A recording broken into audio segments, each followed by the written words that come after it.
नहमदुहु व नुसल्ली व नुसल्लिमु अला रसूलिल करीम। अस्सलामु अलैकुम व रहमतुल्लाहि व बरकातुहू। राय इस्लाम में तमाम दोस्तन की खुशामदीद। प्यारा दोस्तों, अज बेहतरीन मालूमात खणी ताजी खिदमत में हाज़िर थियो आया।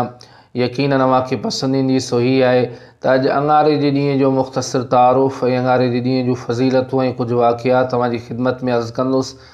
पर उन खां अॻु में अवां सां गुज़ारिश आहे त जेकॾहिं अवां असांजो चैनल सब्सक्राइब नाहे कयो त असांजे चैनल खे सब्सक्राइब कयो ऐं गॾोगॾु घंटी जे निशान ते क्लिक कयो ताजो असांजी हर अचण वारी नई मालूमात तव्हां ताईं आसानी सां पहुची सके।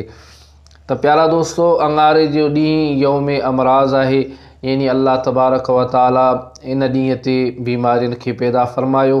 हाणे कुझु इन जा जेके वाक़ियात तव्हांजी खिदमत में अर्ज़ु कयां थो मुख़्तसर।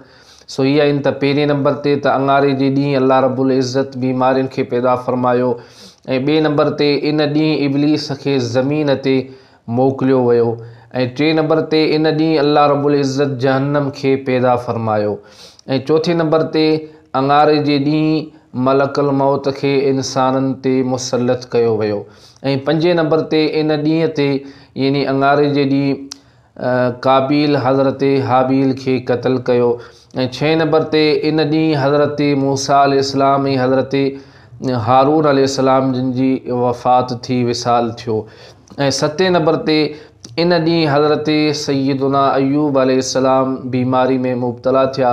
ऐं ही अंगारे जे ॾींहं जा जेके मुख़्तसर वाक़ियात तव्हांजी खिदमत में अर्ज़ु कयुमि।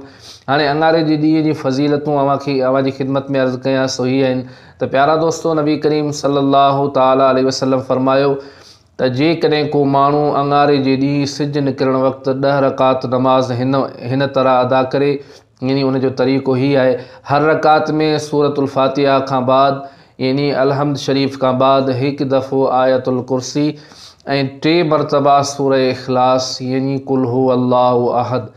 10 रकातूं नमाज़ हिन तरह पढ़े, हर रकात में अलहम्द शरीफ़ खां बाद हिकु दफ़ो आयतुल कुर्सी ऐं 3 दफ़ा सूरह इख़लास पढ़े त अल्लाह ताला जे प्यारे महबूब करीम सल्लल्लाहु ताला अलैहि वसल्लम फरमायो त 70 ॾींहं ताईं उन जे नाम ए अमाल में को बि गुनाह नाहे लिखियो वेंदो ऐं अल्लाह जे महबूब करीम सल्लल्लाहु ताला अलैहि वसल्लम फरमायो त 70 ॾींहं जे विच में जेकॾहिं उनजो विसाल थी वञे, उहो वफ़ात करे वञे त अल्लाह रब्बुल इज़्ज़त उनखे शहादत जो रुतबो अता फ़रमाईंदो आहे। ऐं अल्लाह जे प्यारे महबूब करीम सल्लल्लाहु ताला अलैहि वसल्लम फरमायो त 70 साल जा गुनाह माफ़ कया वेंदा आहिनि।